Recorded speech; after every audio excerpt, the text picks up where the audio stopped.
I'm going to let you do the honors. Take it away, Queen. So this morning we are joined by Lebo Xolo, who is a breast cancer survivor.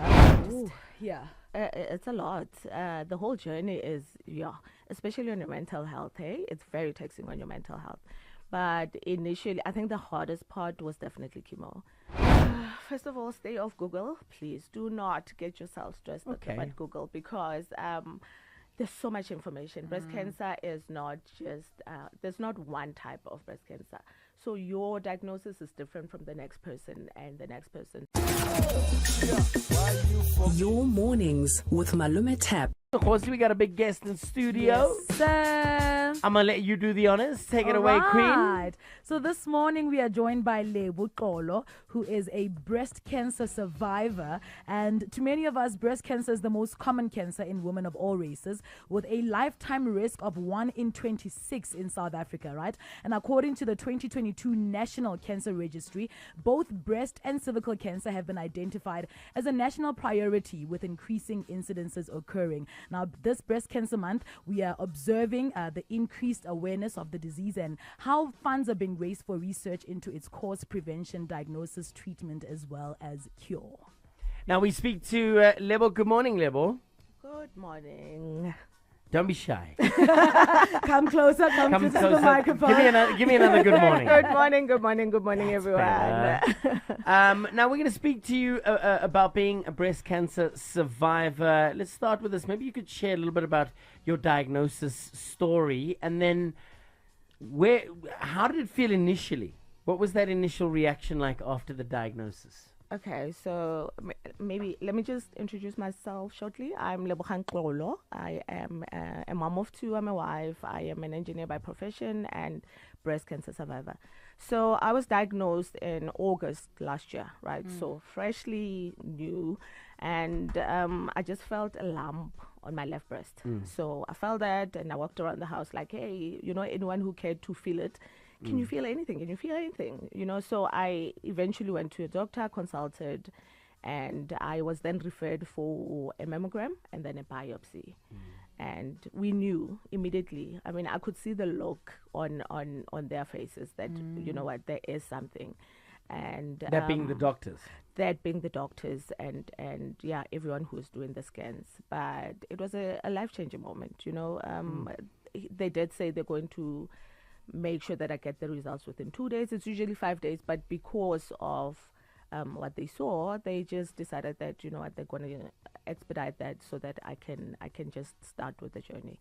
So that's how I was diagnosed, and then from there on, it was quite a long journey, a very long journey. I think initially, listen, I used to cry every single day.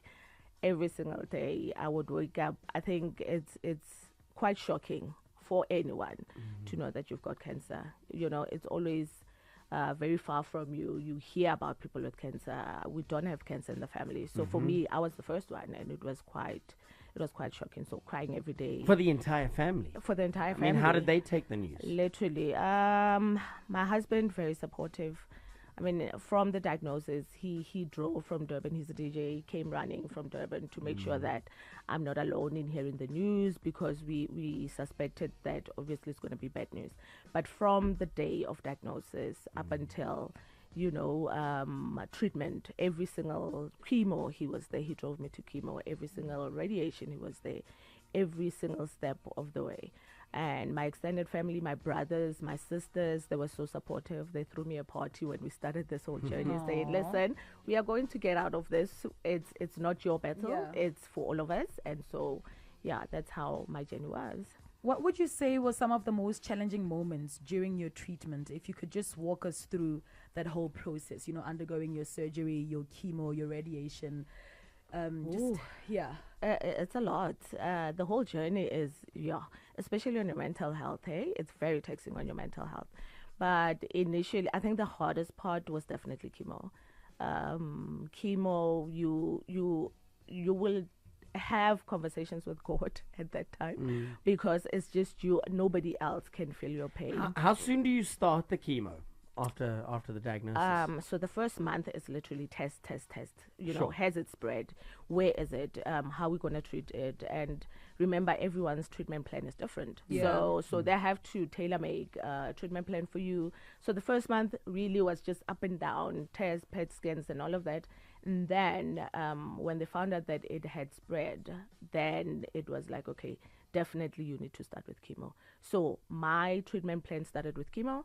Then from chemo, I had surgery. Then from surgery, it was radiation. And so I did it all. Yeah.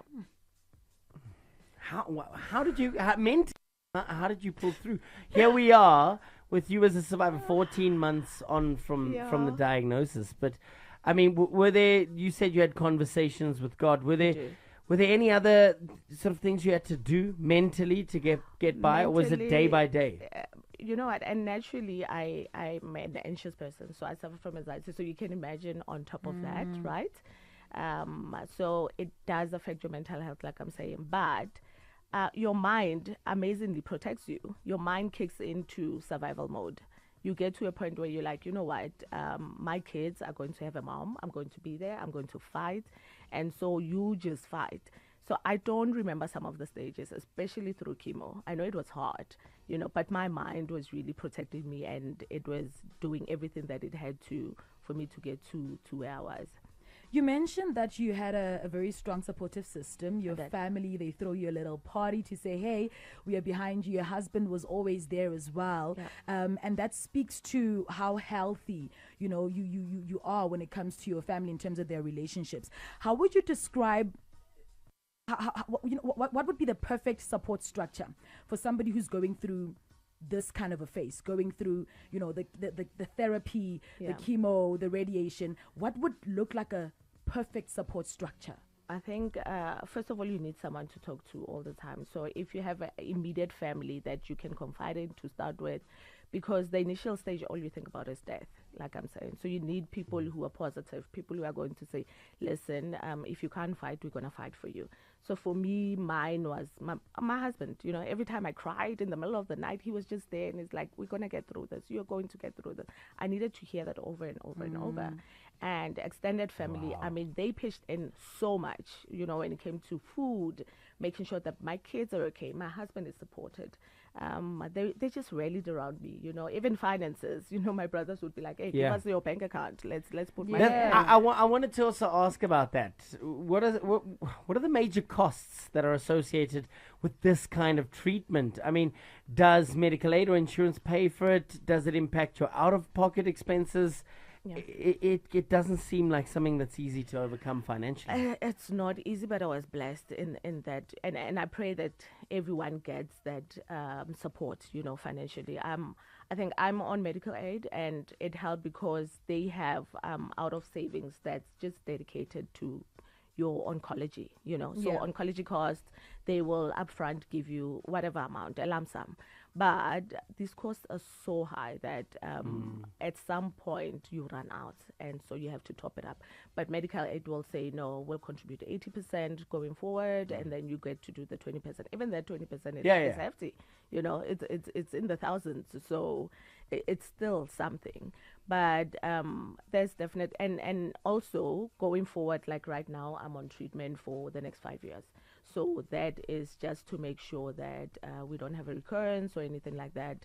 It's still monthly treatments, monthly. Where are we injections. at right now? We Are they calling it remission, or they are don't- we past it? I think my doctor is very nervous to use words like remission, Yes. and I don't blame her. You know, it's a you don't make such promises to people because anything can happen. But all I can say is I feel good. I feel like myself. I'll never be 100% the person that I used to be, but I'm okay, and I'm back at work, and I'm doing okay, and you know, tests, there's nothing, you know what, everything is clear, so we take it one day at a time. I want to give a round of applause. Yeah. High five. Thank you. The rest of the team can help me. On a closing note, to somebody who's at where you were last year, August, Yeah. diagnosis phase, what would you say to someone listening right now? First of all, stay off Google. Please do not get yourself stressed Okay. about Google, because There's so much information. Breast cancer is not just, there's not one type of breast cancer. So your diagnosis is different from the next person and the next person. So also try not to be triggered. I remember last year, this is when a lot of ladies lost their lives, and it triggered me a lot. But now, self-care, very important.